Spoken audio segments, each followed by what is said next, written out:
Bonjour, bienvenue, je suis très heureux de vous retrouver. On est à l'église MLK, vous êtes à la maison et on va vivre ce culte ensemble. Alors dès à présent, vous pouvez vous mettre debout, lever les bras, faire du bruit même si ça dérange les voisins, c'est pas grave. On va prendre un temps dans la présence de Dieu. On est heureux de passer ce temps ensemble, j'aurai la joie d'apporter le message. Alors vous pouvez déjà être prêts, c'est parti, passez un excellent dimanche.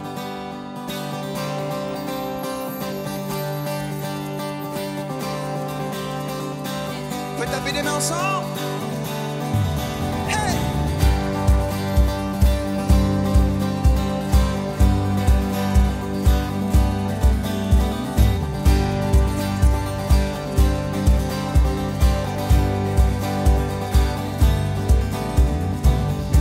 Miséricordieux, grâce incomparable, amour véritable, je t'exalte, tu es Yeshua, Dieu sauveur.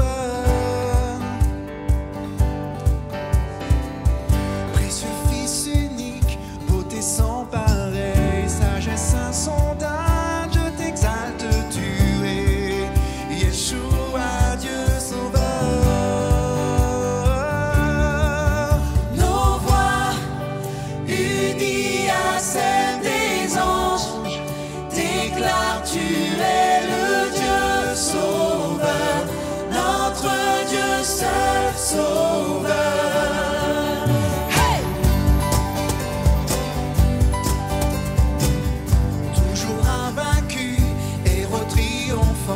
Puissance absolue, je t'exalte, tu es Yeshua, Dieu sauveur.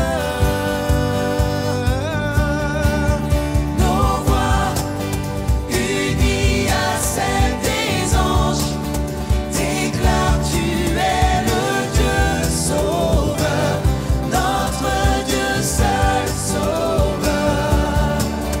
Ton peuple uni à tous les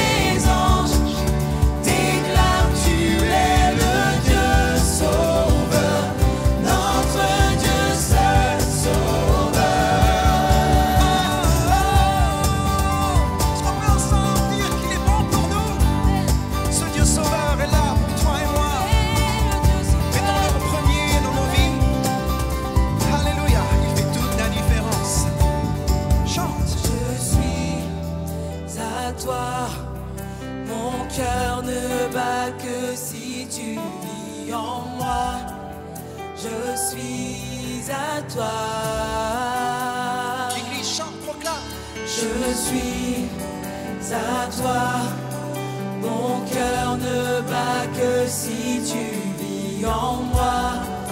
Je suis à toi. Je suis à toi.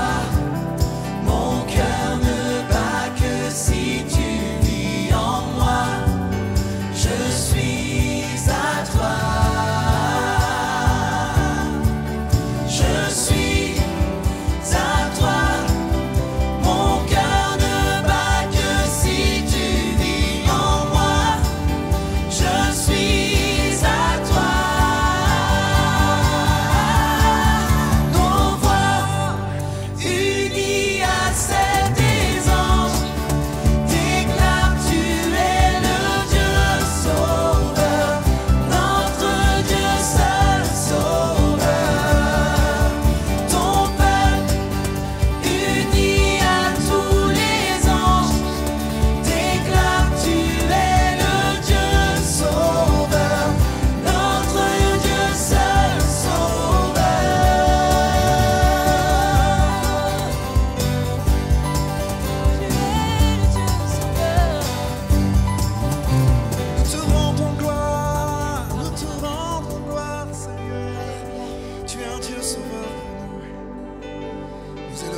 Nous te disons merci.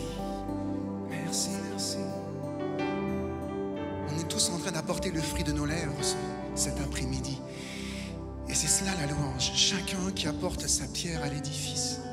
Et le Seigneur prend plaisir à notre louange, les amis. Je peux le voir danser avec nous parce qu'il est heureux de t'entendre le louer aujourd'hui. Au-delà de tes combats, au-delà de tes difficultés, tu es là, tu es venu parce que tu voulais l'adorer avec les frères, avec les sœurs, avec ceux qui sont là.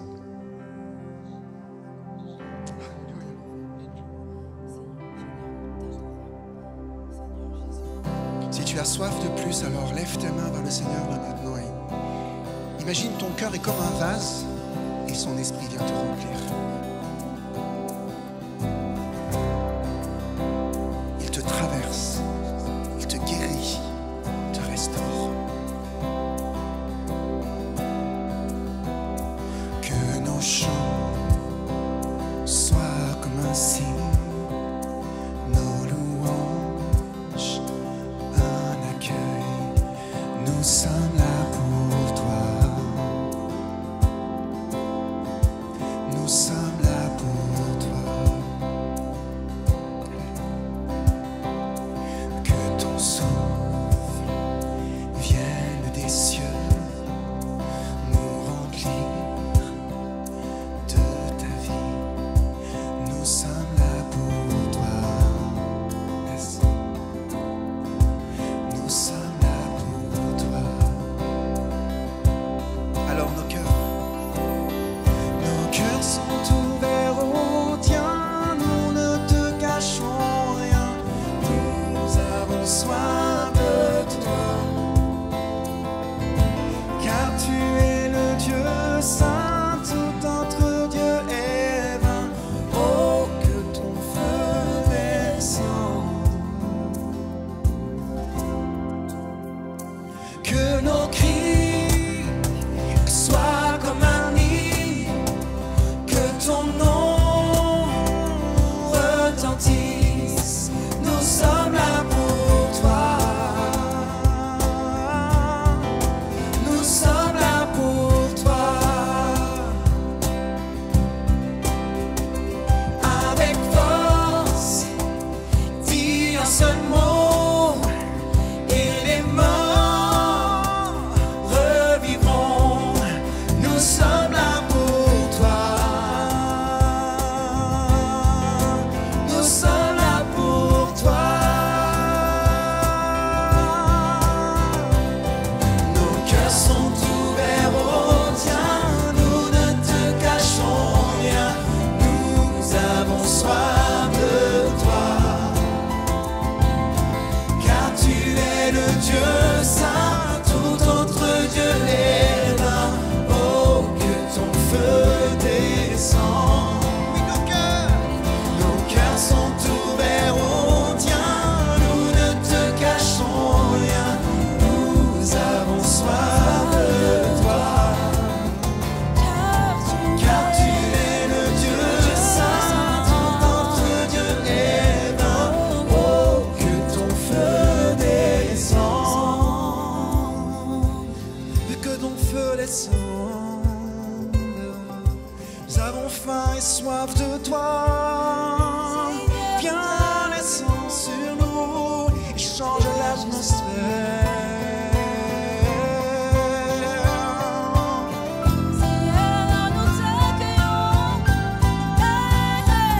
Seigneur, nous t'accueillons. Seigneur, nous t'accueillons. Ô roi et Dieu d'amour, tu es le bienvenu. Seigneur, nous t'accueillons. Seigneur, nous t'accueillons. Ô roi et Dieu d'amour, tu es le bienvenu. Que notre cœur t'adore et toute âme s'éveille. Ô roi et Dieu d'amour, tu es le bienvenu. Que notre cœur t'adore et toute âme s'éveille. Ô roi et Dieu d'amour, tu es le bienvenu.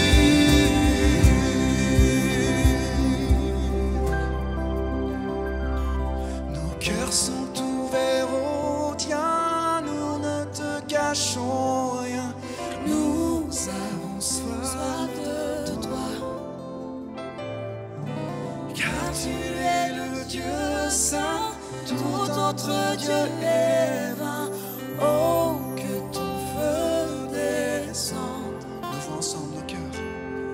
Nos cœurs sont ouverts au tien. Nous ne te cachons rien. Nous avons soif de toi. Car tu es le Dieu saint, tout autre Dieu est vain. Oh, feu descende. Ton feu descend. Je voudrais vous inviter à rester là dans cette présence et élever tous nos voix comme un murmure d'adoration. Et lui dire, sois le premier dans ma vie. Peut-être ça va parler à quelqu'un dans ce lieu. Tu avais mis le Seigneur en deuxième ou troisième position, mais là c'est comme s'il te disait aujourd'hui, remets-moi au bon endroit ma fille, remets-moi au bon endroit mon fils. Prends nos cœurs Seigneur, prends nos cœurs. Parce qu'on peut entendre toutes les voix qui montent tout doucement comme un murmure de louange et de consécration.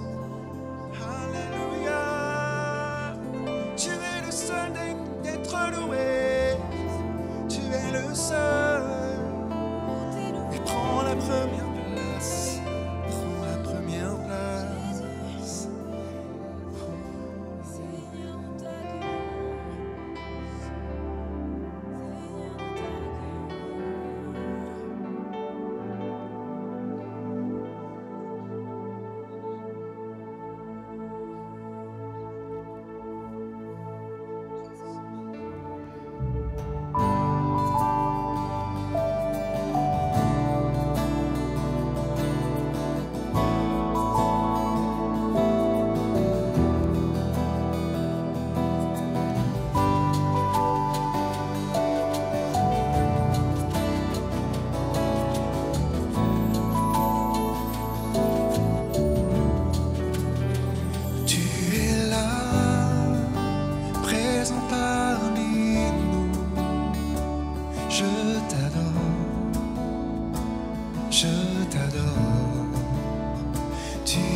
Agissons parmi nous, je t'adore, je t'adore. Tu ferais un chemin, repère des miracles, tu tiens tes promesses, lumière dans les ténèbres, mon Dieu, c'est ce que tu es. Tu ferais un chemin, repère des miracles, tu tiens tes promesses, lumière dans les ténèbres, mon Dieu, c'est ce que tu es.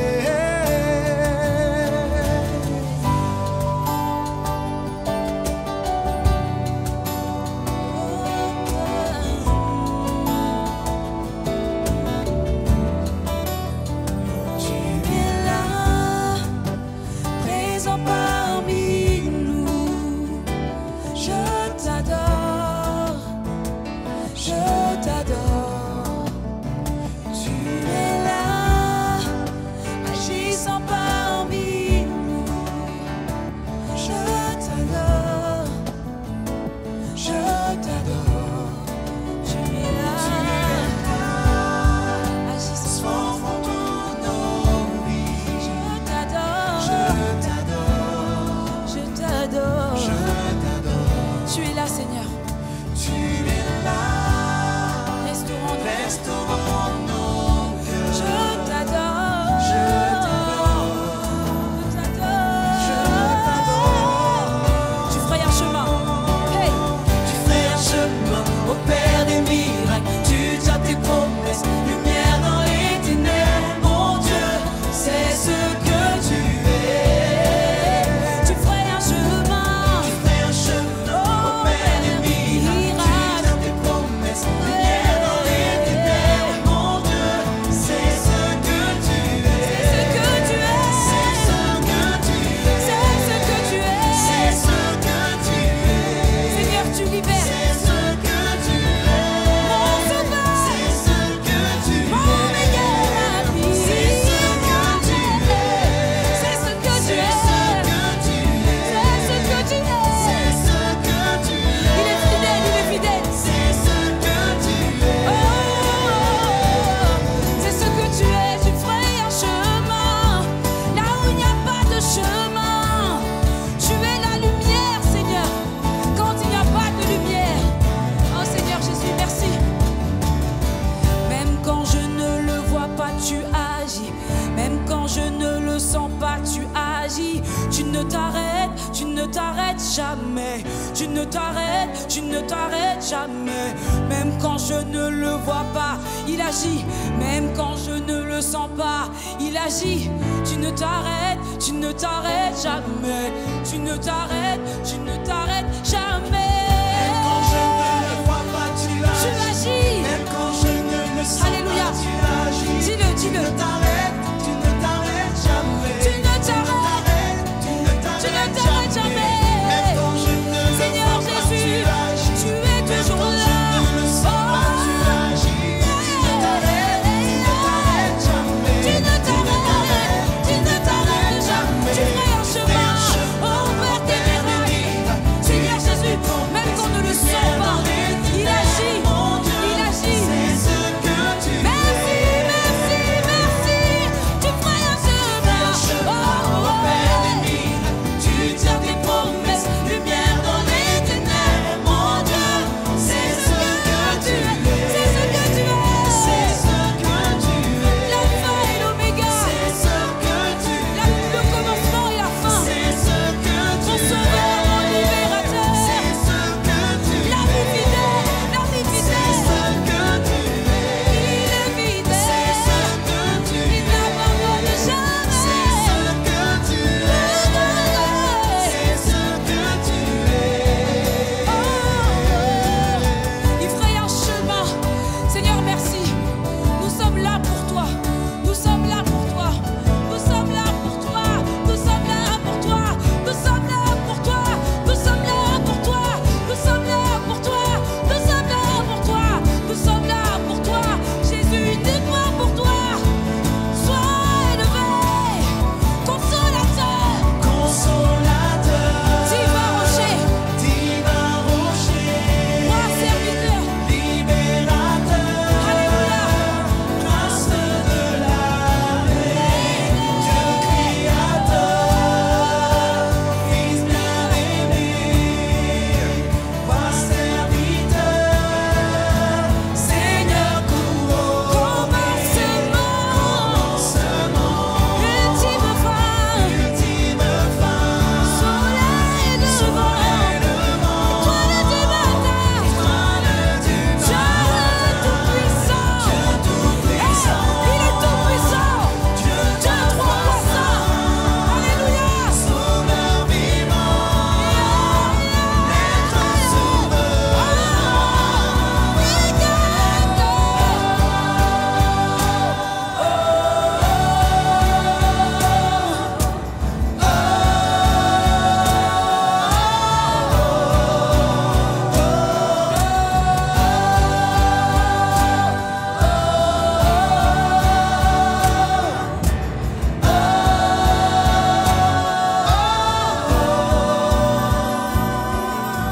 Jésus, merveilleux nom, qui est semblable à toi, ô Dieu.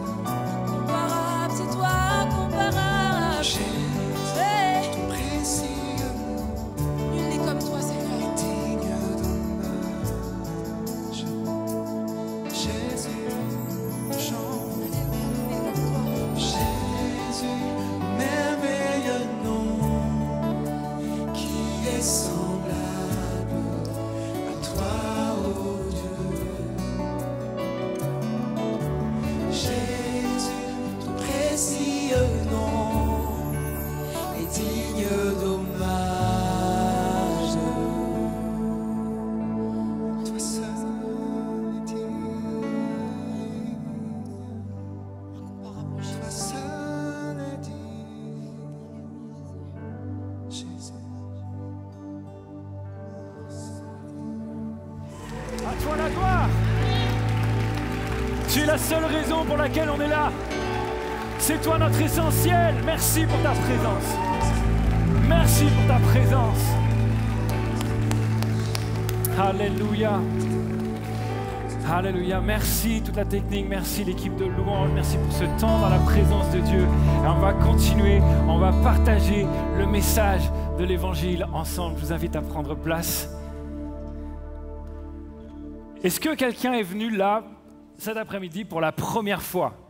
Vous pouvez lever la main? Ok, waouh. Je salue également tous ceux qui sont connectés sur le net. Vous êtes ensemble, vous êtes l'église également. Et si vous êtes là pour la première fois, on vous dit la bienvenue. C'est vraiment une joie pour moi d'être avec vous aujourd'hui. C'est la première fois dans ce magnifique bâtiment. C'est incroyable. Et en même temps, ça me fait drôle. C'est spécial pour moi. C'est spécial pour moi parce que c'est la dernière fois où je vais prêcher en tant que membre de l'équipe pastorale de l'église MLK. On va lancer notre ministère avec ma femme, un ministère itinérant. Et du coup, c'est beaucoup d'émotions pour nous, en fait, de le vivre maintenant. Et ça fait 7 ans qu'on est là. 7 ans dans lesquels on a grandi ensemble, 7 ans dans lesquels on a appris énormément. C'était une joie pour nous de servir à vos côtés, de vous servir. Et j'en profite pour remercier Yvan, Nathalie Carluère, Eric, Rachel Dufour, toute l'équipe pastorale. Quelle joie, quel moment incroyable. On vous aime, vous êtes extraordinaires. Et du coup, en préparant ce message, je me suis dit, mais Jean, qu'est-ce que tu laisses? C'est quoi le fruit? Qu'est-ce que ça produit? Et c'est pour ça que la question, je te la pose à toi aujourd'hui, que ma réflexion maintenant te serve à toi aujourd'hui. Quelle empreinte laisseras-tu sur terre? Il y a plus de 50 ans, un homme a posé son empreinte sur la Lune. Mais là, c'est quelque chose de plus important pour toi maintenant. Quelle empreinte vas-tu laisser sur terre? Si tu devais partir demain, qu'est-ce que les gens diraient de toi? Si tu as ton téléphone, tu as le droit, tu peux le prendre, tu peux le noter ou à la maison avec votre carnet de notes. Prenons un temps simplement pour essayer de répondre à cette question. Si je devais partir demain, qu'est-ce qu'on dirait de moi?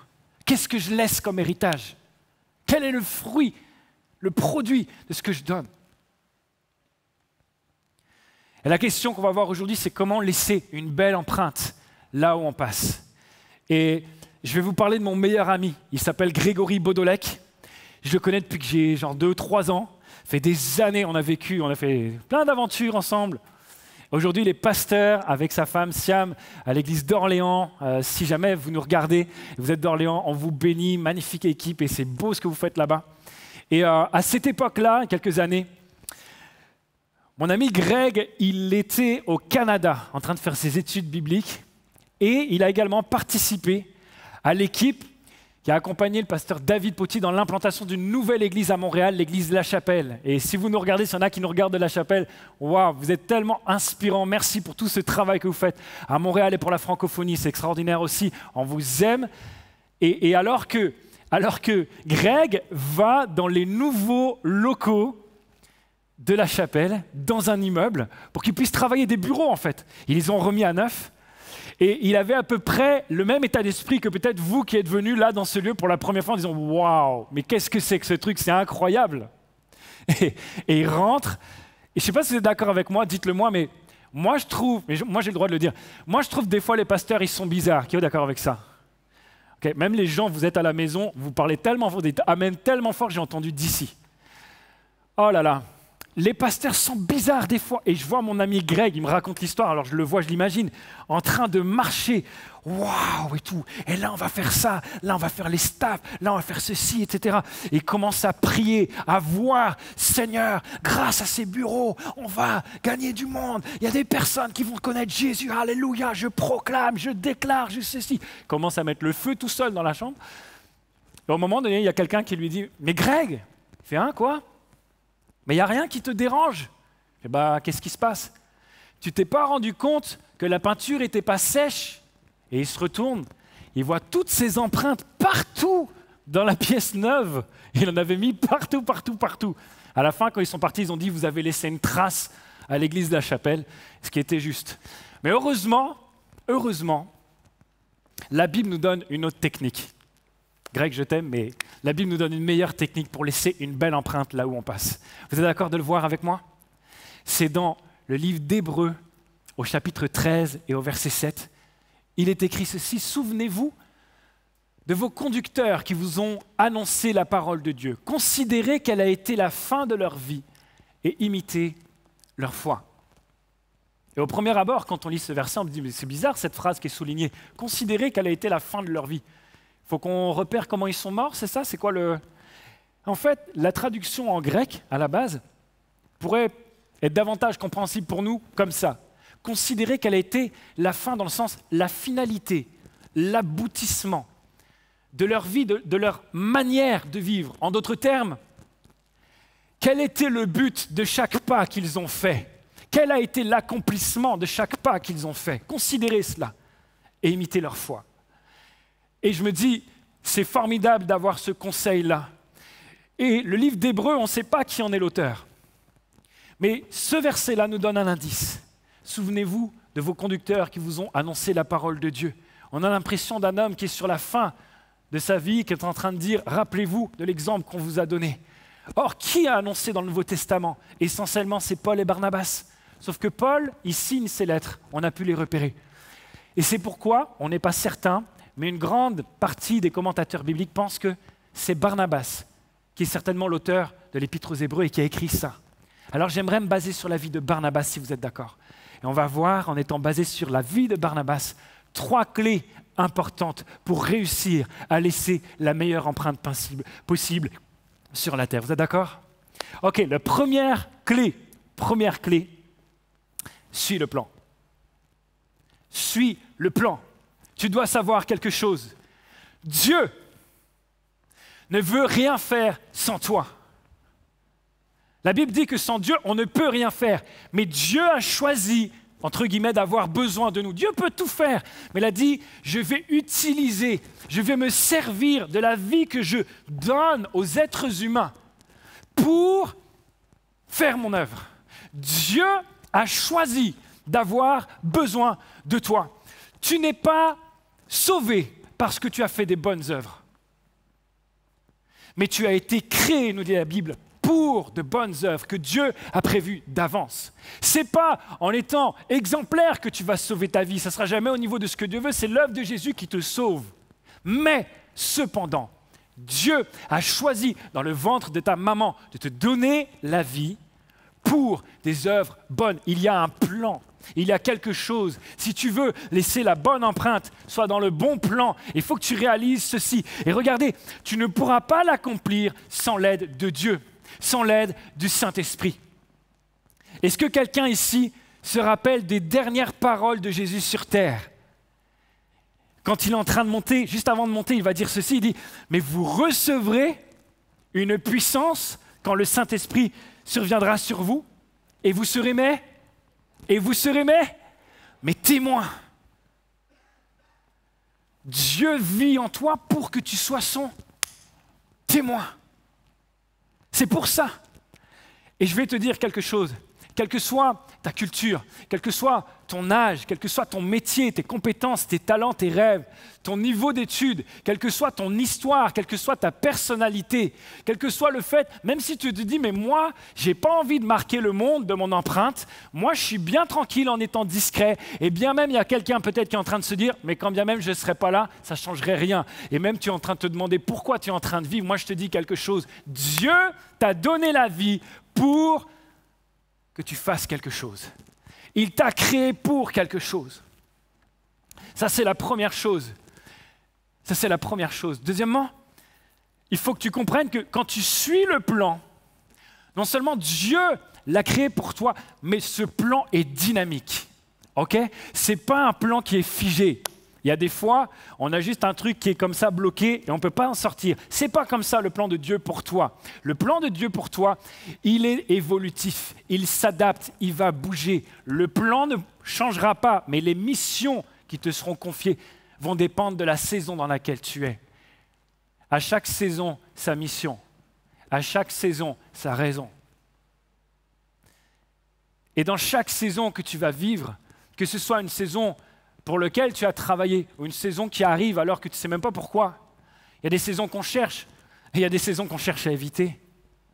Il y a des saisons, c'est nous qui sommes au contrôle, puis il y a des saisons où on n'est pas au contrôle finalement.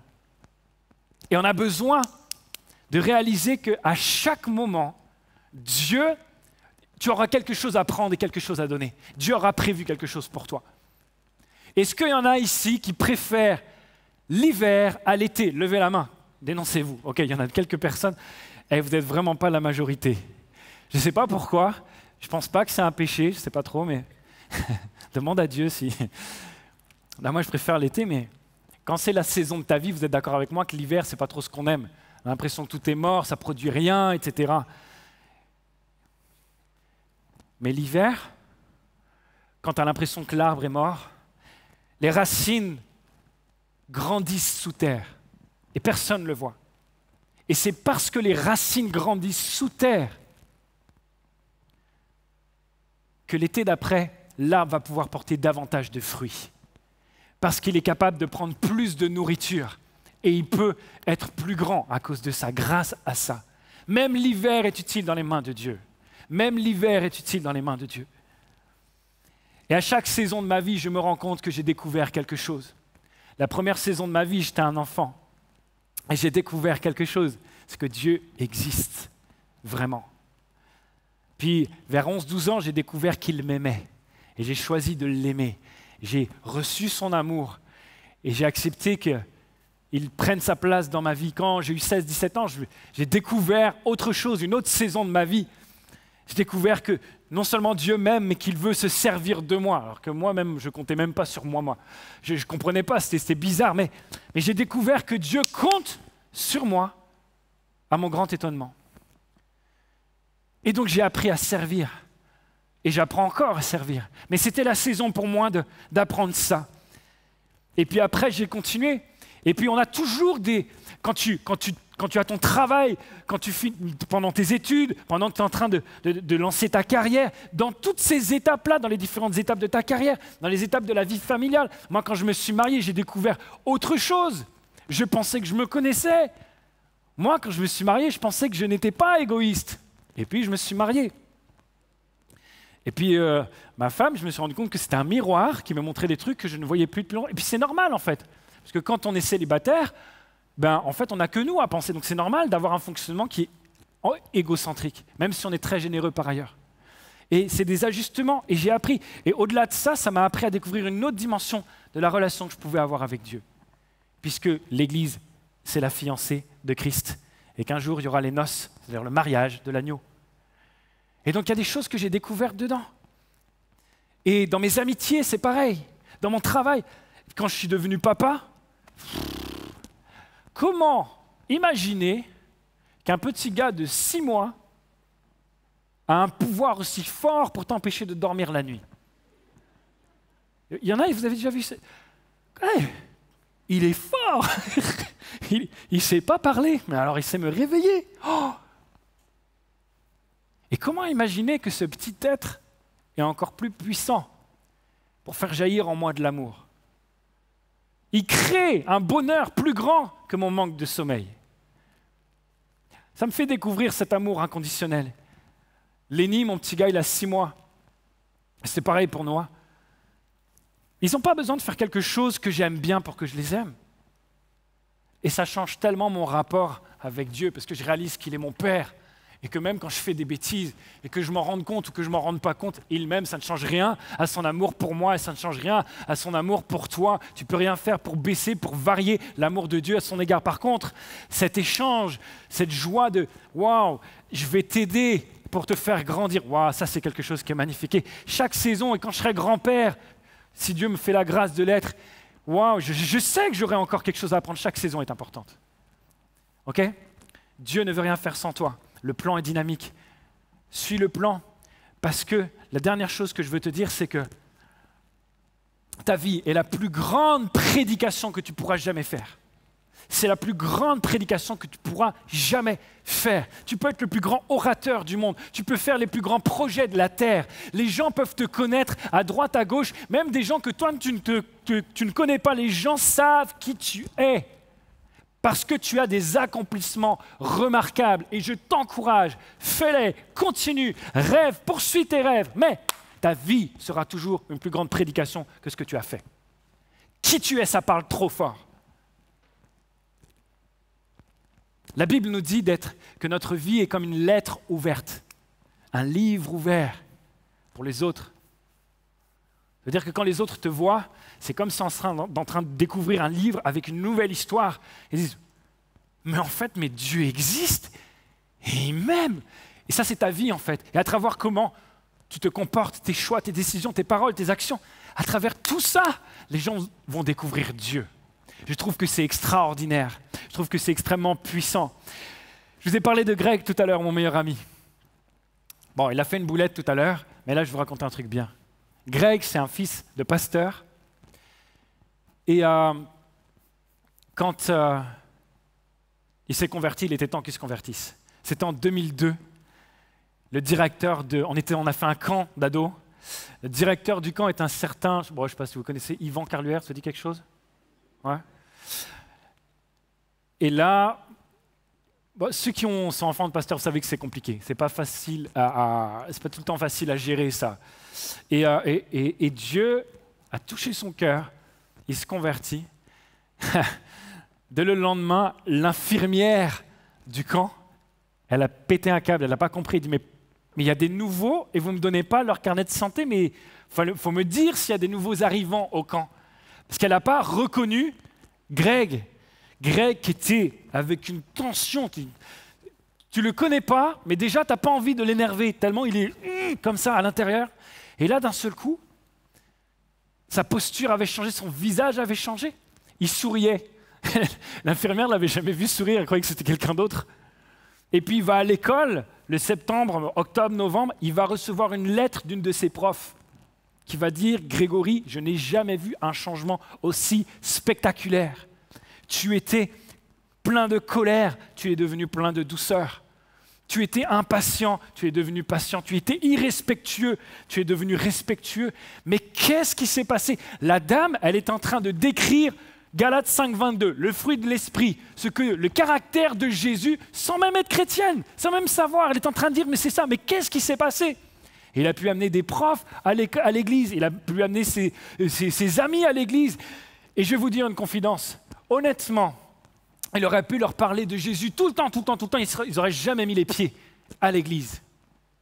S'ils n'avaient pas été interpellés par le livre ouvert qu'était sa vie. Et je veux te dire ceci, ta vie aussi est un livre ouvert. Ta vie aussi est un livre ouvert. Peut-être quelqu'un est en train de dire « Ah, mais moi je ne suis pas appelé à être pasteur. » Eh bien, tant mieux. Tant mieux. Parce que les pasteurs n'iront jamais où là, toi tu vas aller. Tant mieux. Parce que si tu t'efforces d'être pasteur lorsque ce n'est pas ce que Dieu te demande de faire, tu ne porteras jamais assez de fruits. Ça va faire des problèmes pour toi, pour les gens autour de toi. Mais ta vie ne portera jamais autant de fruits qu'en étant à l'endroit où Dieu veut qu'elle soit. Suis le plan, tu laisseras une bonne empreinte. Suis le plan. Et la question que je voudrais te laisser maintenant, on va prendre un temps simplement avec Dieu maintenant. Et à la maison, c'est la même chose. C'est, ok, je réalise que ma vie, elle est utile pour toi, ô Dieu. Et est-ce que tu es prêt, je te le demande maintenant, est-ce que tu es prêt à dire, ok Dieu, que veux-tu que je fasse? Que veux-tu que je fasse? Vous voulez bien, vous pouvez fermer les yeux à la maison ou ici même dans la salle. On va juste prendre un temps avec Dieu. On va simplement dire cette phrase toute simple. Et laisse-moi te dire quelque chose. Quand tu parles, et Dieu, il t'entend. Il t'écoute. Ta phrase, elle n'a pas besoin de faire des années-lumière pour aller à l'autre bout de l'univers pour que peut-être Dieu dise « Ah, j'entends un peu quelque chose ». Non, il est là, il est même à côté de toi. Il est présent dans ce lieu. Pas parce que c'est une église, parce que tu es l'église. Tu es le temple de Dieu. Et il est là, et quand tu lui parles, il le prend au sérieux. Alors, j'aimerais simplement qu'on fasse cette prière, et tu peux la répéter dans ton cœur ou même à voix haute avec moi. Dieu, que veux-tu que je fasse? Je comprends que ma vie, elle est utile pour toi. Que veux-tu que je fasse? Et je vais prier pour toi maintenant. Seigneur, je te demande maintenant de venir parler dans les cœurs, de venir répondre à tous ceux qui ont posé cette question. Je crois que tu le fais maintenant par le Saint-Esprit. Tu parles par un verset, tu parles par une image, tu parles par un feu qui brûle dans le cœur de quelqu'un pour quelque chose, parce que tu nous as créés pour quelque chose. Tu parles à travers le talent de quelqu'un, et il y a quelque chose que tu es en train d'aviver, de raviver maintenant dans le cœur. Tu mets une conviction dans le cœur de quelqu'un. Et merci Seigneur de le faire. Au nom de Jésus, amen. Amen, amen. Vous êtes toujours avec moi? Ça, c'est suis le plan. Première étape pour avoir laissé la meilleure empreinte. Deuxième étape, évite les pièges. Évite les pièges. La première fois où on parle de Barnabas, l'auteur du texte qu'on a vu tout à l'heure, c'est dans Actes au chapitre 4. Et on voit qu'il est écrit ceci. Par exemple, Joseph, on parle de l'Église des premiers temps, Joseph, un Lévite né à Chypre, que les apôtres surnommaient Barnabas, ce qui signifie l'homme qui encourage. Il vendit un champ qu'il possédait. Il apporta l'argent et le remit aux apôtres. Et cela devait servir à tous ceux de l'Église, tous les chrétiens qui étaient dans le besoin en fait. Et ils répartissaient ensemble. C'est ce qu'ils faisaient à l'époque. Et le texte continue, c'est le chapitre 5, et nous on met, prochain chapitre, je verrai ça la semaine prochaine. Non, c'est la même histoire. Et ce n'était pas le seul à le faire, il y avait d'autres couples, et notamment un couple qui s'appelait Ananias et Saphira. Eux aussi vont vendre un bien immobilier. Mais quand ils vont décider de donner l'argent, ils ont décidé d'en donner une partie, mais le problème c'est qu'ils ont fait semblant de donner la totalité. C'est-à-dire qu'ils voulaient paraître quelque chose en plus de leur acte. Et ça, c'est quelque chose qui est terrible parce que le moment où ils vont faire ça, l'apôtre Pierre qui est là, le Saint-Esprit va l'avertir.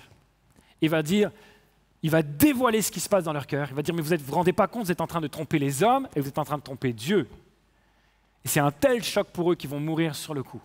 C'est un texte qui n'est pas facile à prêcher. Mais simplement te dire ceci, premièrement, évite les pièges, ne sous-estime pas la puissance. Ne sous-estime pas la puissance du témoignage. Ta vie, c'est un livre ouvert. Mais que ton témoignage soit bon ou que ton témoignage soit mauvais, il est puissant dans les deux cas. Combien de vies, combien de carrières ont été ruinées à cause d'un mauvais témoignage? Vrai ou faux, d'ailleurs. Même si ce n'est pas vrai, il suffit qu'une rumeur arrive et c'est tellement difficile ensuite de s'en relever. Les gens qui ont été emprisonnés à tort, tu as fait 8 ans en prison, puis au bout d'un moment, on dit « Ah mais en fait non, c'était pas lui, lui était juste au mauvais endroit, au mauvais moment. » Mais il n'a rien à voir avec ça, il n'est absolument pas méchant. Comment il fait pour retrouver du travail? Non, mais est-ce que tu es sûr que vraiment? Non, moi je pense qu'il... il y a un doute qui persiste. Parce que Dieu fait grâce. Mais sur terre, les hommes, c'est plus dur. Alors, la question c'est exponentiel. Ton témoignage, ce livre ouvert, va impacter des personnes qui eux-mêmes vont avoir un témoignage qui va impacter des dizaines de personnes, des centaines de personnes. Et c'est tellement exponentiel dans un sens ou dans un autre que le diable est focalisé dessus et il fait tout ce qu'il peut pour pourrir ton témoignage. Alors que nous, on ne fait pas trop gaffe au témoignage. On est davantage souvent attiré sur nos accomplissements. Est-ce que je vais réussir tel projet? Est-ce que je vais faire tel miracle? Est-ce que je vais... Ceci, cela. On n'a pas le même focus. Mais le diable va essayer de faire ça. Si tu veux bousiller, ternir, limiter le ministère de quelqu'un, ce n'est pas le ministère que tu dois combattre. C'est son témoignage. C'est sa vie. Et c'est ça que le diable fait, bien souvent. Alors, vous êtes d'accord avec moi que parfois, quand on est sur le point de prendre une décision, il y a une petite voix, le Saint-Esprit qui vient et dit « ça, moi, je ne suis pas d'accord avec ça. Je ne te permettrai pas de te sentir à l'aise avec ça. En tout cas, je te fais sentir que moi, Saint-Esprit, je ne suis pas à l'aise avec cette décision. » Et il y a des fois, on fait « Ah, c'est bon, c'est pas grave. » Mais si, c'est grave. Bien sûr que c'est important. Bien sûr que c'est important, parce que si tu le fais mal, tu invites la mort. Alors que si tu le fais bien, ce n'est pas juste l'absence de mort, c'est que tu invites la vie. Il n'y a pas de truc neutre, en fait. Et Éric Dufour donne cet exemple. Et il est vraiment vulnérable et transparent, et son exemple est tellement bon. Il dit que lui, par exemple, par rapport à la colère, il a dû apprendre à le gérer pour faire les bonnes décisions et avoir le bon témoignage. Il dit, quand ça monte en moi, c'est comme un chemin avec 2 voies. Je dois faire un choix. Quelle voie je vais emprunter? Un peu comme un immense Y.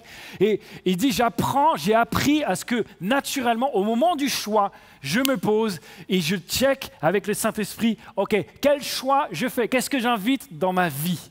Et voilà comment tu peux faire pour faire les bons choix, pour t'assurer que ton empreinte, l'empreinte que tu laisses, soit la bonne. Deuxième piège, être mal attaché. Moi, je me suis posé la question. Je vais faire un petit sondage à la maison. Vous pouvez lever la main, mais je ne vous verrai pas. C'est pas grave. Mais qui ici, et à la maison, c'est la même chose, si Dieu vous dit « vends ta maison » et tu vas donner l'argent de cette vente à l'église, qui le fait? Vas-y, on lève la main. Oh, il y en a qui le font. Et je vais vous dire, je vais être honnête avec vous, je ne vais pas jouer le héros spirituel. Moi, je galère à acheter une maison. Je suis locataire et je dis à quel point c'est difficile d'acheter. Je dis Seigneur, ah non, je n'ai pas trimé tant de temps pour que maintenant que j'ai ma maison, je la vende. C'est pas juste quand même.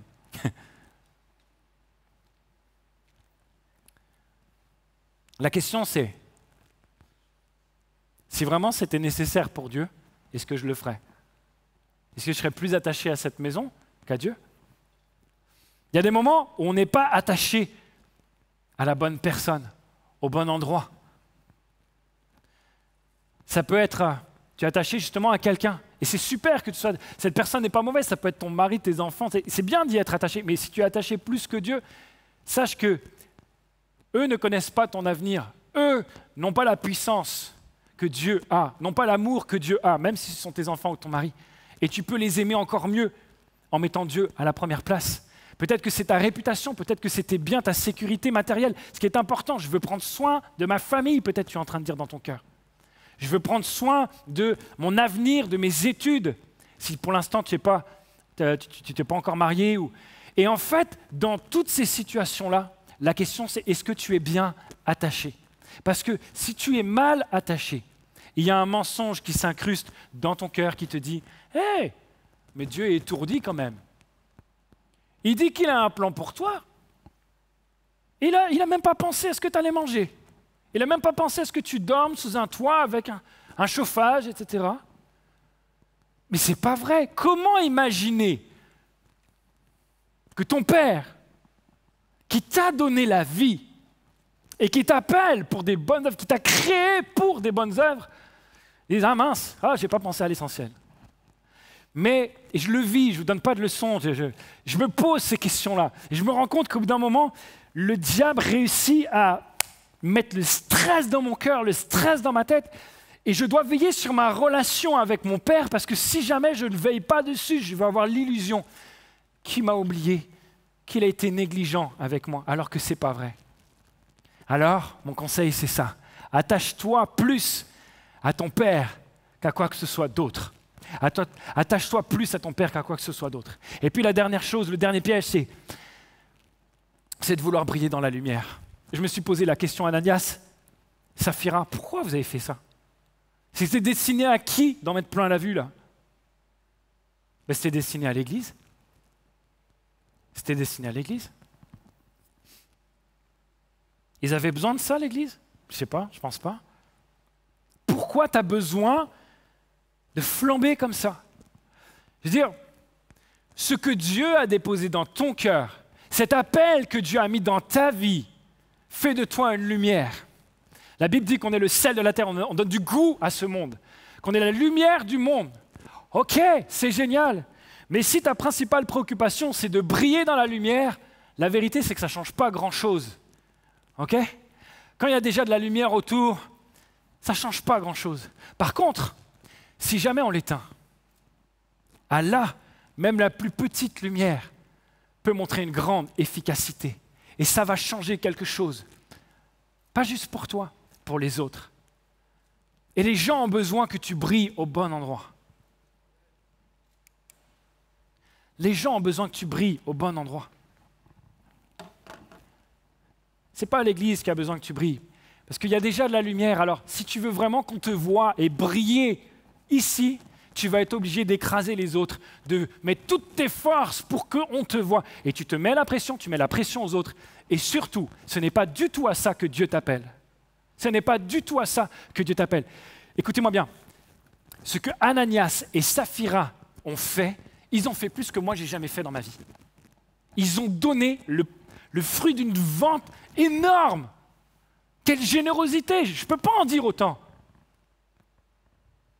Mais le moment où ils ont voulu briller dans la lumière, ils ont voulu briller pour eux, ils étaient les destinataires de leur service. Ce n'est pas le cas pour toi, ce n'est pas ça que Dieu t'appelle. Le moment où tu destines ton appel pour toi, Dieu n'est plus avec toi. Dieu n'est plus avec toi à ce moment-là. Évite les pièges, ok? Évite les pièges, ça c'est le deuxième point. Vous êtes toujours avec moi? Okay, troisième point. Fais le point. Si tu veux être certain que tes empreintes sont bonnes, que tu laisses des bonnes empreintes sur la terre, de temps en temps, il faut que tu te retournes. Fais le point. Fais le point régulièrement. Et fais le point honnêtement. C'est important ça. Et la Bible nous donne une technique imparable. Il y a une technique dans la Bible, c'est dans Matthieu, dans les évangiles, mais notamment dans Matthieu, que Jésus en parle. Il va dire ceci, il dit, c'est au fruit qu'on reconnaît si l'arbre est bon. On reconnaît un arbre à son fruit. On n'a pas un mauvais fruit sur un bon arbre. On n'a pas un mauvais fruit sur un bon arbre. On n'a pas... Les deux ne peuvent pas se mélanger en fait. Et du fruit de ce que tu vas faire, du résultat de ce que tes actions vont produire sur le court terme, sur le moyen terme, sur le long terme, c'est ça qui va témoigner à qui tu es attaché. Est-ce que je suis bien attaché? Est-ce que je suis bien attaché? J'ai oublié de dire ceci, quand tu es mal attaché, en fait, si tu n'es pas attaché à Dieu premièrement, tu bougeras, tu ne rentreras jamais dans le plan qu'il a prévu pour toi. C'est comme dans la voiture. Tant que tu n'es pas bien attaché derrière les enfants, on n'avance pas. Et du coup, ça peut te bloquer dans ta vie. Et Dieu veut que tu sois bien attaché pour pouvoir avancer. Deuxième possibilité, si tu es mal attaché, et que tu avances quand même, le moindre coup de volant, le moindre imprévu qui peut arriver, ça peut être dangereux pour toi. Et il y a des gens qui se lancent dans leur appel, dans leur ministère, et même si c'est le ministère du café, le ministère de ceci, de cela, le ministère de comptable ou de coiffeur, ou peu importe le métier, peu importe ce que Dieu t'appelle à faire. En fait, si tu te lances dedans et que tu n'es pas bien attaché, s'il y a un imprévu, tu peux tout lâcher, tu peux partir en live, ça peut être dangereux pour toi. Alors c'est pour ça, le fruit te permet de voir est-ce que tu es bien attaché ou pas. Et ce texte-là va même plus loin, il dit, mais il y a des gens un jour qui diront à Jésus, mais Seigneur, Seigneur, n'avons-nous pas prophétisé en ton nom? N'avons-nous pas guéri des malades en ton nom? N'avons-nous pas chassé les démons en ton nom? Et Jésus qui répondra, je ne vous connais pas. Oh! Comment c'est possible? On a fait des miracles en ton nom. Je ne vous connais pas. Parce qu'il y a malheureusement sur cette terre des gens qui font des miracles, mais qui à côté de ça ont une attitude tellement contraire au cœur de Dieu que ce que ça va produire peut-être pas sur le court terme, mais sur le moyen terme et le long terme, c'est que les gens vont être profondément perturbés, vont être dégoûtés de l'Église, ne vont plus avoir confiance. Et leur rapport à Dieu, leur image de Dieu même va être déformée complètement. Ce n'est pas du bon fruit. À qui es-tu attaché? À qui es-tu attaché?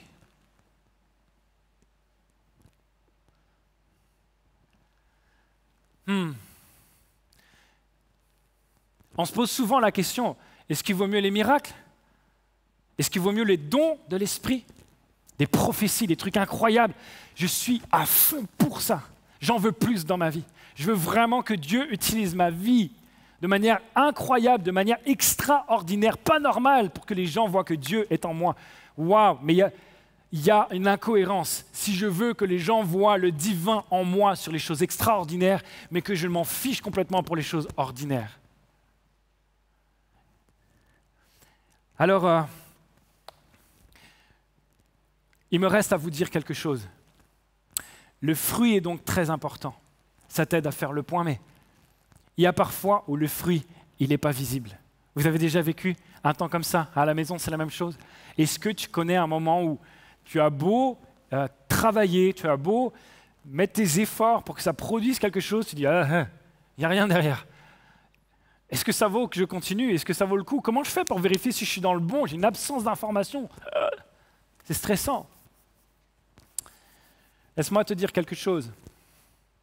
Ce n'est pas parce que le fruit n'est pas visible maintenant que tu n'en produis pas.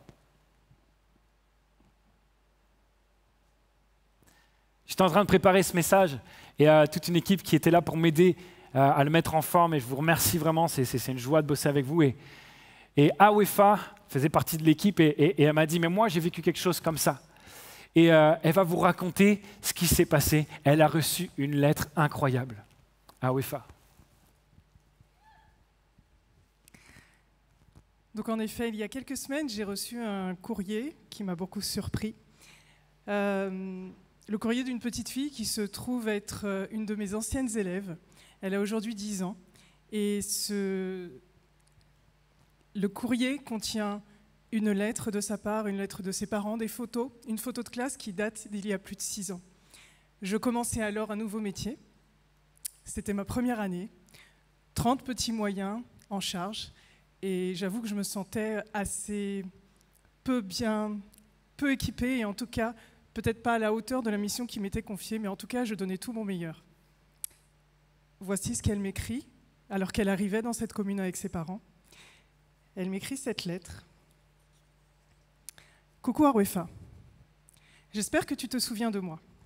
Je suis Janaël, ton élève quand tu étais maîtresse de maternelle à l'école Jean-Baptiste Corot.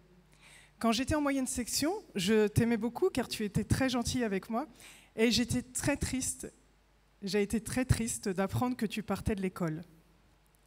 Je t'ai vu dans une émission de l'église MLK. Et oui, je suis chrétienne moi aussi. Quand je t'ai vue, ça m'a rappelé toutes les sorties qu'on avait faites avec la classe et combien tu étais généreuse. Ça fait 5 ans qu'on ne s'est pas vus et je peux te dire que tu m'as beaucoup manqué. Je suis en CM1 maintenant. Bisous. Janaël. Waouh, waouh, hey, c'est magnifique. Vous sentez l'impact et enfin, c'est incroyable, la reconnaissance de cette petite. Alors même que toi, tu disais, mais je suis tellement pas à la hauteur. Elle a reçu énormément à travers qui tu es. Merci beaucoup. Et je te le rappelle, c'est pas parce que le fruit n'est pas visible que tu n'en produis pas. Je vais même te dire, tu en produis tout le temps. Tu en produis tout le temps. Et même dans les petits trucs où tu te dis, de toute façon, hey, ça vaut même plus la peine. Sois fidèle dans ces moments-là. Dieu sait ce qu'il va faire avec ça. Et la dernière chose que j'aimerais vous dire, fais le point. Mon dernier point, fais le point. C'est ceci. Le caractère délimite le ministère. Le caractère délimite le ministère. Quand on regarde la vie de Barnabas dans la Bible, il y a 7 étapes hyper importantes qui sont mentionnées à plusieurs passages, etc. Je ne vous fais pas la compile, on va tous être perdus avec toutes les références bibliques. Mais voilà ce dont il est parlé dans la Bible à propos de la vie de Barnabas. Il y a 7 étapes. 7 étapes, les 3 premières sont les suivantes. Celles qu'on a vues tout à l'heure. Quand il va vendre son bien pour que d'autres qui n'ont pas les moyens puissent vivre bien. Et là, ça nous parle de l'amour, la compassion et de la confiance en Dieu de Barnabas. La deuxième étape, c'est lorsqu'il va faire un plaidoyer.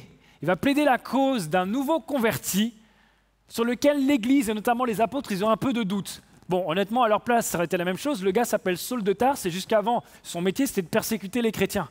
Donc le gars, il dit, je suis nouveau, intégrez-moi. Oui, c'est un peu toi qu'on fuyait avant quand même. Eh bien, Barnabas va montrer son courage, sa conviction et la confiance en Dieu. Il va voir à l'intérieur de Saul, qui deviendra l'apôtre Paul, il va voir ce que Dieu a déposé. Et c'est incroyable de voir ça. La troisième étape de la vie de Barnabas qui nous est relatée, c'est lorsqu'il est envoyé par l'église de Jérusalem à Antioche. Et il voit le travail qu'il y a à faire là-bas et dit « je ne peux pas y arriver tout seul ». Il a l'humilité de reconnaître qu'il a besoin d'aide. Et il va demander à Paul, justement, de venir l'aider. Et après, on a les étapes, on voit son ministère à Antioche. Et ensuite, il va revenir. Et ensuite, il va faire le premier voyage missionnaire. Et ensuite, il va argumenter, il va aider l'Église. Et il nous aide encore aujourd'hui, les amis.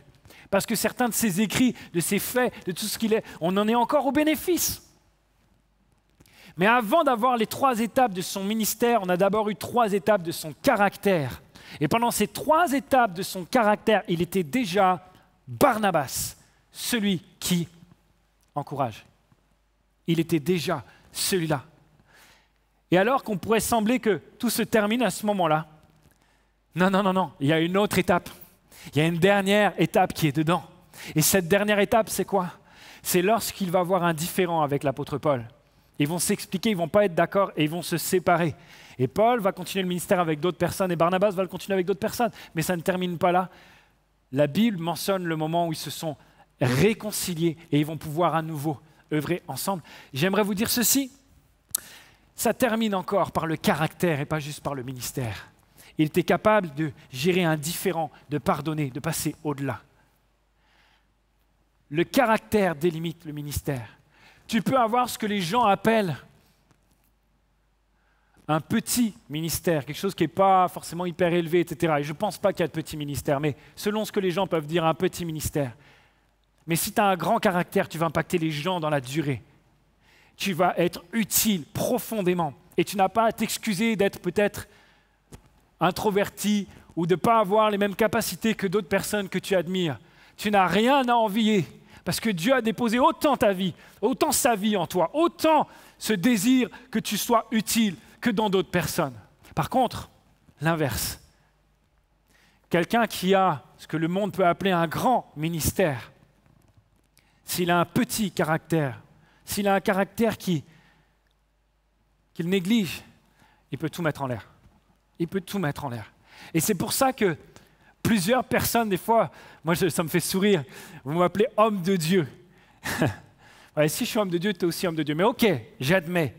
Eh bien, je vais te dire, en tant qu'homme de Dieu, quel est mon objectif sur terre, ma priorité numéro 1. Ce n'est pas de prêcher dans un magnifique bâtiment avec des centaines, peut-être des milliers de personnes, bien que, oui, je veux vivre ça.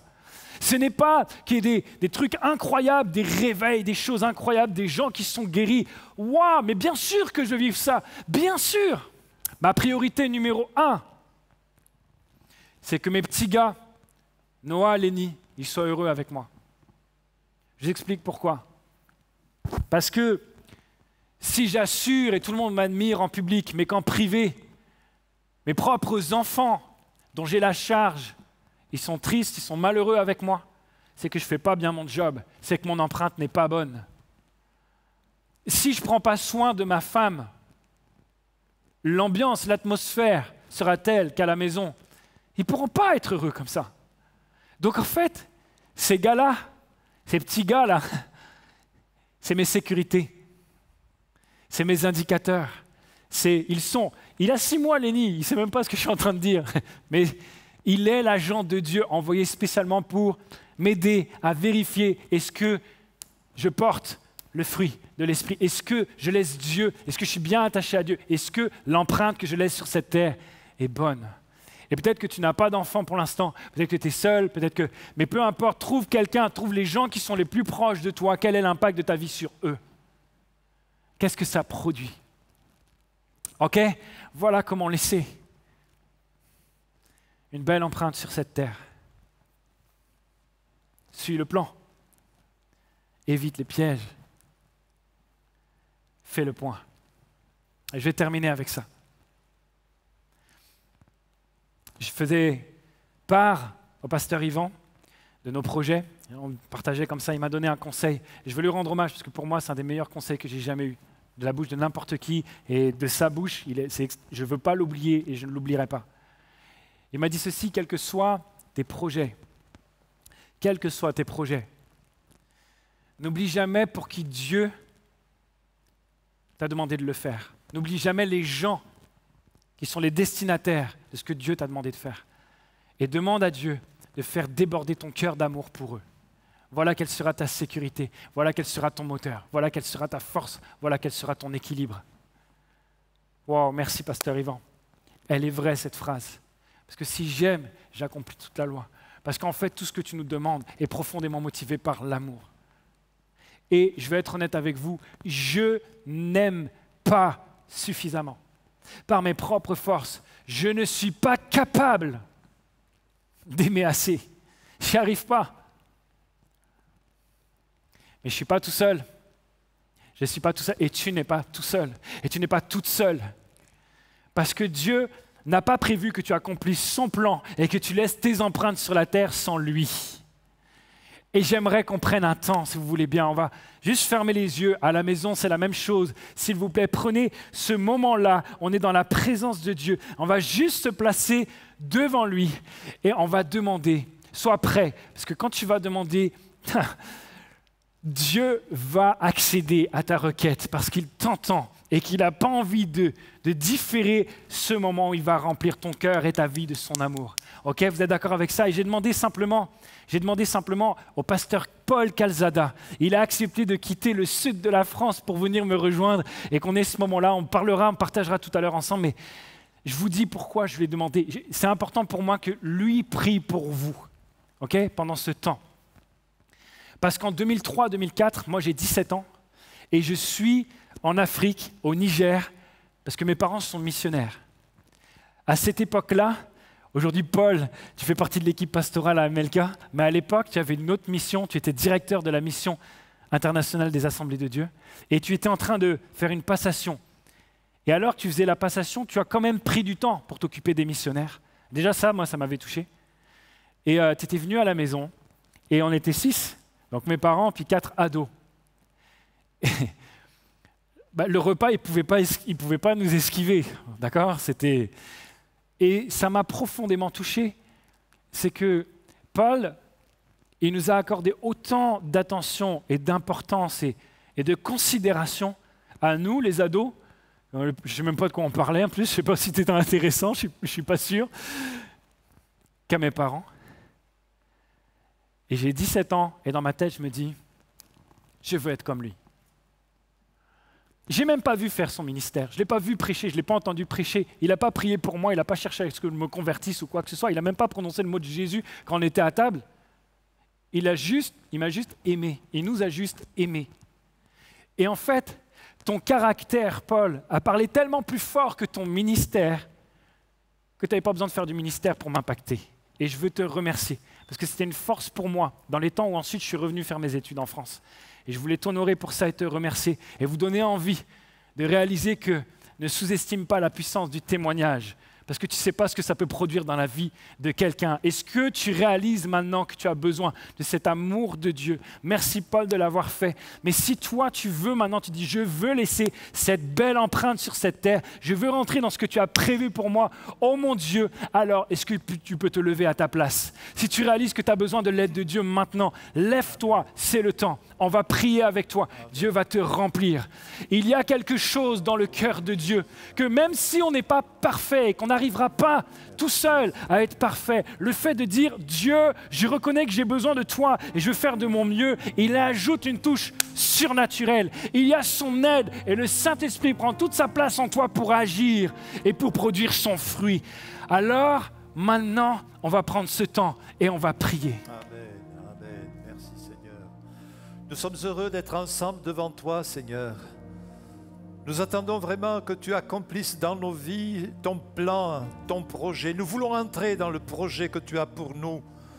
Merci, Seigneur, pour mes frères, mes sœurs, tous ceux qui sont là, debout devant toi, réclamant l'onction de l'Esprit, l'action de l'Esprit, pour que leur vie soit marquée par ta présence et que par la présence qui est en eux, Seigneur, tu puisses impacter leur entourage. Je veux te prier pour les papas, les mamans qui sont ici cet après-midi, pour qu'ils puissent impacter la vie de leurs enfants par leur manière d'être.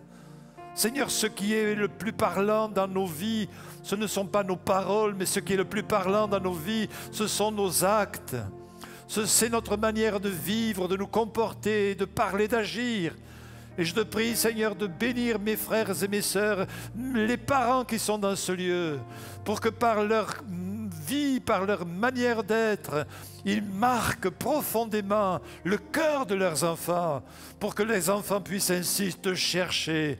Seigneur, je te prie pour les adolescents, pour les jeunes qui sont ici, pour les jeunes gens, les jeunes filles, les hommes, les jeunes qui sont dans ce lieu, Seigneur, afin que leur vie aussi soit marquée de ton sceau, et qu'ils puissent laisser une empreinte là où tu les as placés, dans leur lycée, dans leur université, dans leur lieu de travail.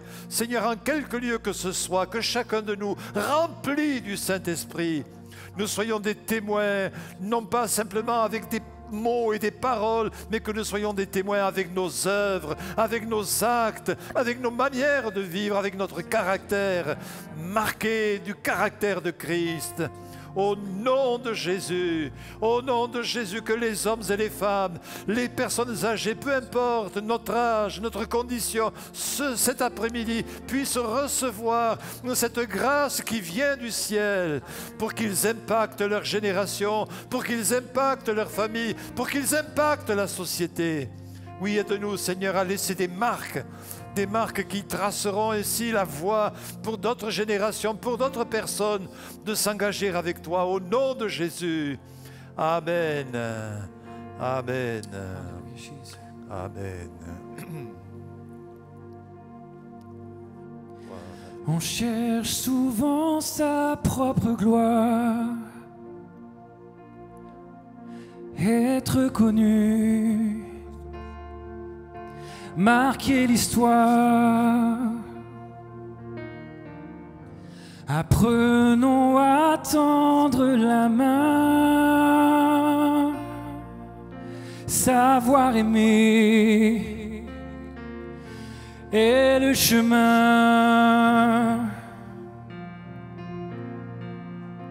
Car quel souvenir restera après moi? Quelle empreinte vais-je laisser ici-bas? Je veux que le monde voie Jésus, le roi des rois, dans l'empreinte de mes pas sur cette terre. Je veux que le monde voie Jésus, le roi des rois, dans l'empreinte de mes pas. C'est ma prière. Oh, oh, oh, oh.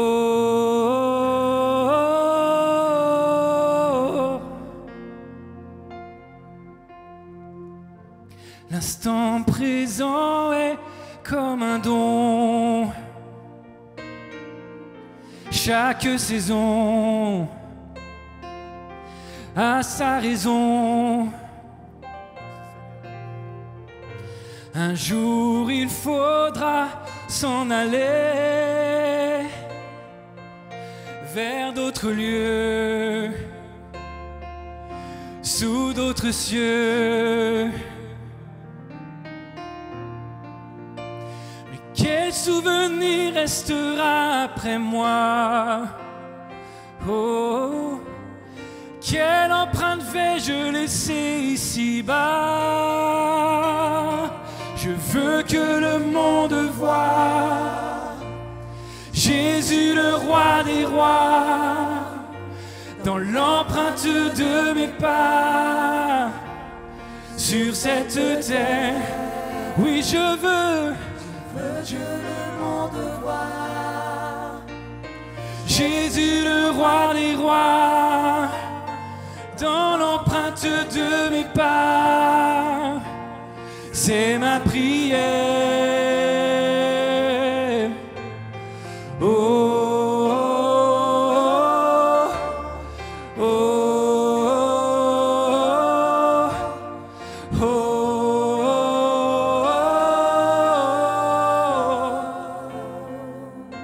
Fais monter ta prière maintenant. Oh, oh, oh.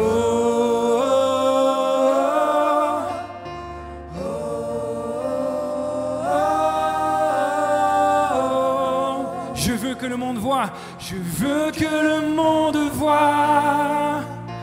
Oh Jésus, le roi des rois, dans l'empreinte de mes pas sur cette terre.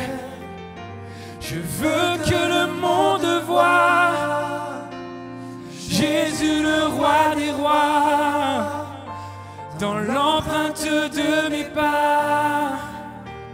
C'est ma prière.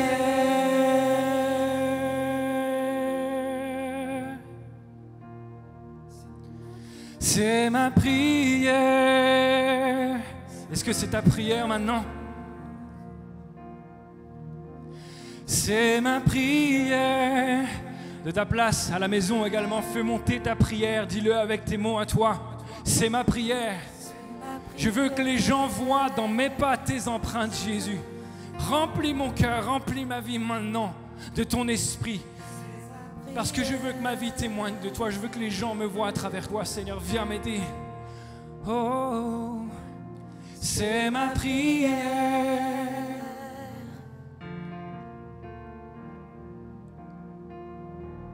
C'est ma prière. Je veux, une dernière fois.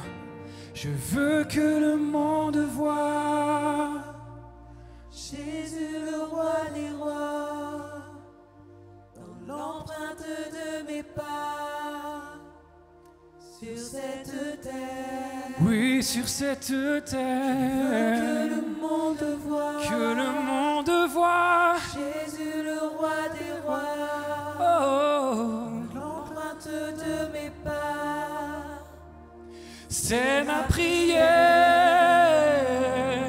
Oui, je veux que le monde voie oh Jésus le roi des rois, dans l'empreinte de mes pas, sur cette terre. Déclare-le une dernière fois sur ta vie.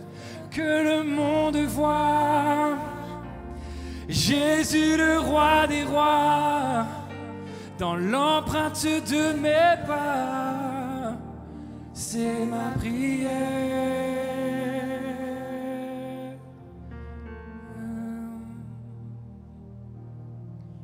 Alléluia. Alléluia. Alléluia.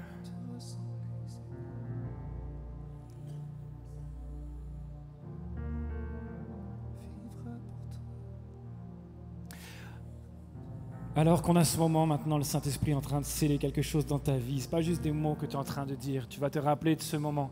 Et à chaque pas que tu vas faire, que ce soit dans ta famille, dans ton travail, dans les sphères d'influence dans lesquelles tu es, rappelle-toi, tu n'es pas seul. Dieu est en toi afin que tu laisses la meilleure empreinte possible. Tu n'es pas seul. Et à chaque choix que tu devras faire, rappelle-toi ceci. Tu ne sous-estime pas la puissance du bon témoignage de Jésus en toi. Sois fier de ce que Jésus fait en toi. Au nom de Jésus, amen. Yes, yes, yes.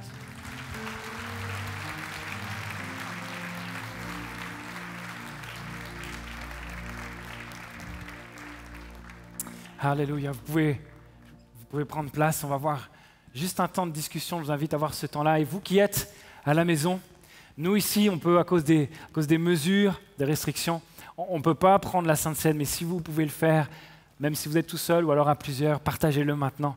Prenez le pain, prenez le fruit de la vigne en souvenir de ce que Dieu et ce que Jésus a fait pour nous. Il a tout accompli. Merci Paul de me rejoindre, merci beaucoup. J'aimerais te poser quelques questions et comme j'ai dit tout à l'heure, je suis touché de ça et je te remercie encore pour l'impact que tu as pu avoir sur ma vie. Je voulais te demander, est-ce que tu as déjà constaté que ce truc de le caractère qui délimite le ministère, et des fois des ministères qui ont été impactés négativement parce que le caractère était négligé? Malheureusement, ouais. Ça existe et ça peut nous arriver aussi parce qu'on n'est pas parfait. Mais je pense que ce qui est dramatique, c'est quand le caractère négatif s'éternise, qu'il n'y a pas de rectification qui intervient dans la vie de quelqu'un qui a un ministère. Et c'est des choses que j'ai vues, malheureusement aussi, de certains hommes de Dieu avec des ministères puissants, mais dont le caractère, au lieu de s'arranger, je dirais même, avec tendance à se dégrader, à reculer, à devenir de plus en plus dur ou de plus en plus violent, je ne sais, enfin, diverses formes négatives. Et finalement, ce sont des hommes de Dieu qui ont pu porter du fruit pendant un temps, mais ensuite leur caractère a cassé une partie du travail qu'ils avaient fait. Ils ont bâti, mais par leur comportement, ensuite ils ont comme détruit ce qu'ils avaient pu commencer à construire. Et je me souviens en particulier d'un homme de Dieu que j'avais reçu lorsque j'exerçais le ministère dans une assemblée. C'était un évangéliste avec un ministère puissant. Il avait reçu de Dieu vraiment des dons magnifiques. Wow. Quand il priait pour les malades, il y avait des miracles, il y avait des guérisons. Et on sentait vraiment qu'il était équipé par Dieu de dons puissants. Mais il avait un trait de caractère assez spécial et un peu violent, un peu dur. Et au lieu de s'arranger avec le temps, ça devenait de plus en plus grave. Et puis, ça s'est produit justement sous mes yeux, puisque le jour où il est venu, enfin la semaine où il est venu faire la mission là où j'étais, il a, le dimanche, entre les 2 réunions, le midi, on a été invité par une des chrétiennes qui était convertie, mais qui avait un restaurant. Oh. Et donc, elle nous avait été heureuse de nous inviter. Ça, c'est bien, ça, ce ministère-là, il est bien. Voilà, c'était un bon ministère. Et donc, on a pris le repas avec sa famille. Il y avait sa femme, il y avait ses enfants. Et puis, mon épouse et moi, nous étions avec... mais il y avait dans le restaurant, il y avait aussi d'autres personnes qui étaient là, puisque c'était ouvert. Et donc, à un moment donné... pour une bêtise de rien du tout, une pécadille, il s'est mis en colère, il a dit des choses, des paroles, même je ne peux pas les répéter, c'était tellement violent, contre sa femme. Il a été, mais je dirais, d'une violence et d'un langage, je dirais, qui n'était pas digne d'un homme de Dieu. Et j'ai pensé à ceux qui étaient là dans le restaurant, et je dis, si jamais il y en avait qui étaient ce matin au culte, et qui ont entendu cet homme prêcher, qui aujourd'hui, maintenant, le voient dire ces paroles, ça va casser complètement leur attente de Dieu, leur démarche vers Dieu. Et j'étais vraiment en souci pour les gens, et puis même pour la sœur qui nous recevait dans son restaurant. Ça m'a choqué. Malheureusement, par la suite, cet homme n'a pas pu continuer le ministère. Ça a été dramatique pour sa famille et pour lui. Mais c'est pour dire que le caractère impacte énormément le ministère. Et les deux doivent aller ensemble. Absolument. Moi, on n'avait pas parlé de ça, mais ça me fait penser, il y a quelque temps, j'étais au téléphone avec ma femme, et ma femme, elle était à la PMI pour le petit, et elle avait le petit dans les mains et le haut-parleur. Et j'étais en train de m'agacer. Donc, j'avais pas une bonne attitude. Et Delphine, ceux qui connaissent ma femme, vous savez qu'elle ne se laisse pas non plus marcher sur les pieds.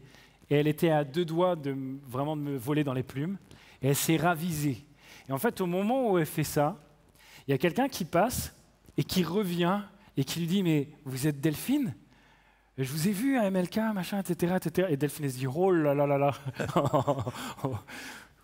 J'aurais tellement pu avoir un mauvais témoignage à ce moment-là. Elle aurait pu se dire « Ah d'accord, ok. » En plus, la personne a vient en disant « C'est génial ce que vous faites, les émissions, tout ça, ça me fait du bien, ça m'aide dans ma vie de tous les jours. » Ah d'accord, ok. On aurait pu faire n'importe quoi. Et on ne peut pas soupçonner à quel point le témoignage est important. Ah oui. Et du coup, par rapport à ça, est-ce que tu pourrais nous donner quelle attitude de cœur, c'est pas juste une méthode magique, mais quelle attitude de cœur avoir? Voilà, ce qui est important, comme je disais, ça peut arriver à tout le monde. Delphine a eu ce moment, je l'ai eu aussi. Ouais, moi aussi. Ça m'est arrivé il y a peut-être 3-4 ans de cela, je me souviens, ça m'a interpellé parce que j'étais en train de travailler à mon bureau, j'écrivais une pensée du jour, enfin j'étais occupé, puis mon épouse, elle vient, elle me parle de quelque chose, je ne sais plus de quoi d'ailleurs, mais je ne prêtais pas attention à ce qu'elle me disait, puis elle me dit « Mais chérie, tu ne m'écoutes pas ?» Alors j'ai répondu un peu sèchement. Bon, il n'y avait personne pour nous écouter, mais c'était pas bien quand même. Et donc elle me dit, mais chérie, comment tu me parles? Et c'est vrai que ce chérie, comment tu me parles, ça m'a de suite interpellé. J'ai dit, pardonne-moi chérie, je regrette d'avoir parlé comme ça. C'est pas dans mes habitudes. Mais je crois que l'attitude de cœur, c'est justement d'être humble et de rectifier le tir. Dès que, comme tu disais, le Saint-Esprit, là, il est là. Il y a une petite voix qui est là, quoi. Et si on l'entend, si on l'écoute, il faut savoir de suite, comme tu disais d'Éric, choisir le bon chemin, quoi. Il y a un moment donné où il faut être prêt à se remettre en cause, veiller sur soi, veiller sur son cœur, sur ses sentiments, sur ce que l'on est, et se reprendre lorsque ça peut nous arriver de faire un faux pas. L'apôtre Paul disait à Timothée, veille sur toi-même et sur ton enseignement.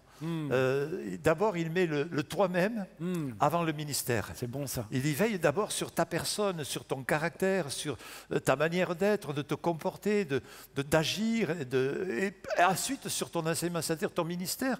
C'est important, mais veille sur ta personnalité, veille sur la manière d'être, parce que finalement, il sait, l'apôtre Paul, que ce qui va impacter les gens, ce n'est pas uniquement l'enseignement, mais c'est la manière d'être. Ouais, et il absolument. dit à Timothée, veille sur cela. Et je crois que ce qui est important, c'est cette attitude d'humilité, de savoir écouter la voix de Dieu, de se repentir, et puis de laisser le caractère de Jésus s'imprégner à nous jour après jour. On a des progrès à faire et Dieu nous aide à les faire. Absolument. Et j'ai remarqué que souvent, c'est les gens les plus proches et qu'on aime le plus qui trinquent le plus. Absolument, oui. C'est-à-dire qu'ils subissent la pression qu'on a par rapport aux autres. Ça n'a pas de sens. Et c'est aussi pour ça que ce sont eux qui sont le meilleur indicateur. Voilà. C'est que si avec eux, tu arrives à être bien, c'est bon, Alors, c'est ça OK. va bien parce qu'on a 56 ans qu'on est mariés et on s'aime de plus en Waouh. Bravo. Félicitations. C'est un très bon exemple aussi. Et dernière chose que je voulais te demander, rapidement, quels ont été pour toi ceux qui ont laissé une empreinte? Tu fais partie des personnes qui l'ont laissé pour moi, mais toi, qui t'a inspiré? Ben, je dirais que quand mes parents, mon grand-père, c'est le premier qui s'est converti, j'avais 12 ans. Et à 12 ans, j'ai été vraiment impacté par la conversion de mon grand-père. C'est un homme qui a eu un changement radical dans sa vie. Wow. Et quelques mois après, c'est mon papa qui s'est converti. Donc c'était toujours la même période d'âge. Et j'ai vu aussi le changement de caractère, de comportement de mon papa, qui est devenu attentif à ses enfants, qui s'est occupé de nous, qui avait une autre manière d'être, de faire, de parler. Et ça m'a impacté de voir comment il se comportait. L'ambiance dans la maison, dans la famille a changé. Il n'y avait pas de tension, il n'y avait plus de disputes, il y avait de l'amour, il y avait du pardon, il y avait de la joie, on chantait des cantiques. Enfin, j'ai vu donc le changement dans la vie de mes grands-parents et de mes parents qui ont impacté ma vie à ce moment-là. Et ça m'a vraiment touché profondément. La preuve, c'est que ça m'a amené à chercher le Seigneur, à avoir envie de le connaître. Wow. Et puis plus tard, j'ai continué ma vie avec le Seigneur. Je me suis fait baptiser assez jeune. Et puis je suis parti en mission à l'âge de 21 ans. Je suis parti à Ouagadougou, au Burkina Faso.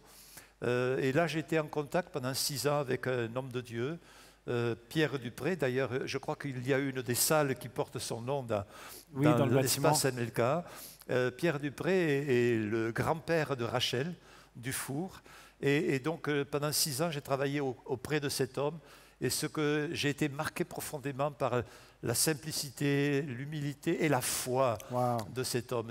Il a laissé une marque dans mon cœur et ça dure encore aujourd'hui. Wow, c'est magnifique, c'est extraordinaire. Et puis peut-être pour terminer, j'aimerais dire aussi que j'ai été impacté par beaucoup de personnes et Dieu soit loué pour cela parce que ça m'a beaucoup aidé. Mais dernièrement, depuis 4 ans, j'ai la joie d'avoir intégré l'équipe de MLK, l'équipe pastorale de MLK, et j'ai été béni aussi, impacté par... Je rêvais d'une équipe pastorale comme ça, avec de l'amour, avec de l'attention, savoir s'écouter les uns les autres. Et je rêvais de cela, et puis je l'ai trouvé là. J'ai trouvé une équipe qui vit ce qu'elle prêche, qui en tout cas essaye de le vivre au maximum et qui, je pense, y réussit. J'ai trouvé une équipe qui est bienveillante, une équipe qui non seulement a un beau slogan, si on ne peut pas appeler ça un slogan, aimer plus, aimer mieux, aimer plus, mais c'est une réalité que je suis heureux de vivre avec cette équipe. Elle m'a beaucoup impacté et je bénis Dieu pour cette expérience-là. Wow, merci beaucoup Paul, merci, on boit tes paroles, il n'y a pas une virgule en trop et c'est précieux, c'est vraiment précieux. Merci d'avoir accepté de venir jusque-là et d'avoir partagé tout ça. Et j'aimerais simplement vous encourager, quel que soit ton ministère en fait, que tu sois papa, maman à la maison, peu importe, en fait, rappelle-toi, toujours sois encouragé parce que ton caractère qui tu es va avoir un fruit qui sera peut-être moins spectaculaire que ce qui est bien visible, mais qui sera plus durable. Il sera beaucoup plus durable. Est-ce que vous êtes prêts pour terminer en louant Dieu, en le célébrant? Est-ce que vous êtes prêts? Oui, vous êtes prêts? À la maison aussi, vous êtes prêts? Alors, non, vous n'êtes pas prêts, vous êtes encore assis.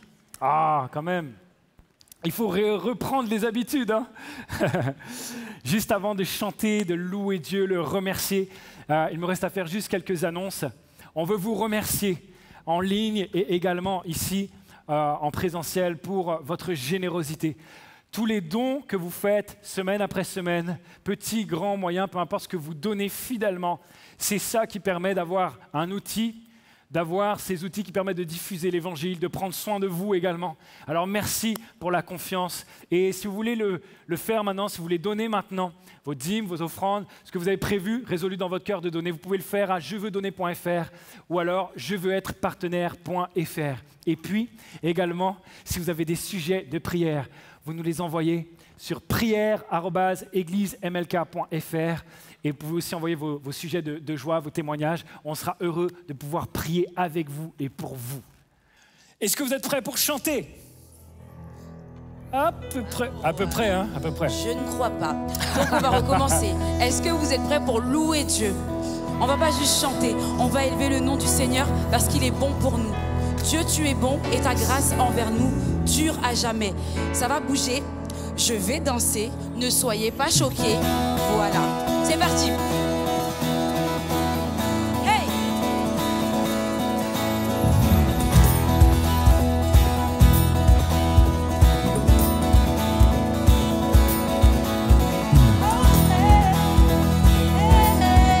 Dieu, tu es bon. Dieu, tu es bon. Dieu, tu es bon et ta grâce envers nous dure à jamais. Dieu, tu es bon. Dieu, tu es bon et ta grâce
Cette vidéo t'a parlé?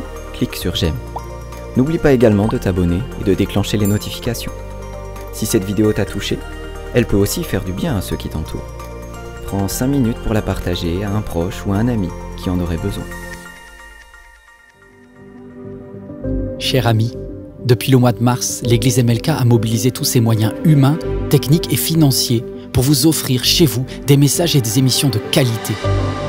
Car chaque jour, nos équipiers, qu'ils soient bénévoles ou salariés, donnent le meilleur d'eux-mêmes pour refléter l'amour de Jésus. La mission que Dieu a confiée à l'Église MLK consiste à communiquer son amour à vos enfants, à vos ados, à vos amis, à vos proches, à tous ceux qui décrochent de nos églises plus traditionnelles. C'est vraiment cet amour qui nous a attirés. C'est surtout pendant le premier confinement au mois de mars que nous avons découvert les émissions pour enfants. Vraiment, ça nous a bénis. On a passé des bons moments en famille à regarder. Donc moi et mes deux filles, on a regardé tous les mercredis pratiquement les émissions ML Kids. Et c'était vraiment une bénédiction pour moi ainsi que pour ma famille. Autrement qu'avec le parler, on peut toucher aussi avec le visuel. C'est juste génial ce qu'MLK arrive à faire en adaptant son message. Dieu est dans cette maison tout le temps, certes, mais le dimanche matin, il est là plus. Nous ne pouvons pas réussir cette mission de reconnexion sans vous. Aidez-nous à les atteindre. Aujourd'hui, nous recherchons 3000 partenaires. 3000 partenaires qui choisissent de rejoindre financièrement ce travail en soutenant MLK à hauteur de 10 € ou plus chaque mois. Mon seul objectif est de donner une nouvelle chance à chaque personne qui risque de s'éloigner, qu'elle soit auprès ou au loin. Une chance de reconnecter personnellement avec Dieu. Aidez-nous. Devenez partenaire financier de MLK chez vous.